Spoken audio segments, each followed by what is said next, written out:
después de 1 hora ko ikandela tataan, ambulansya yung melding pa nos being eigenlijk ondersteund cuerpo de bombero. Mirando ko yan at 1 hora ka ba bezig pa tapagandelo. Então, é importante para o personal de brandweer fazer rehab, pelo qual nós chamamos rehab, para não ter que sossegar e tomar suficiente líquido. Então, no momento ainda, nós nos manda a parte de cuidado médico, para zorgar para nos controlar a pessoa aqui, para que não vai back the field. Então, eu tenho visto que nós temos total de praticamente entre 30 e 40 pessoas, mas tudo está tot de bom estado de saúde que não pode vai back eigenlijk field.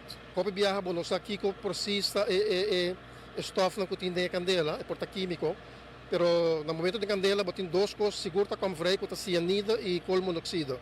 Então, colmonoxida porta algo muito perigoso para sobre o que está raia rolo.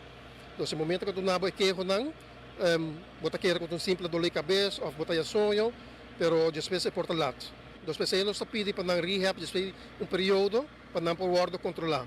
Para sobre tempo bota bezig, não tem impacto não tabisi ko na mes porta não tá reparar ko não tá bezig tá falando colmonoxida ading, pero não tem na oficial na ko mes controlar isso também prometo na chega eigenlijk na cuidado médico.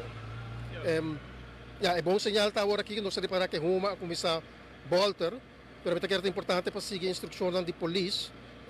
Para parte de evacuar, para nunca por também vou evitar. Só também vou por ser a bocas, pero toch é uma por dentro de qualquer caminho. No momento a bocas e ainda com uma é por vir difícil para abo.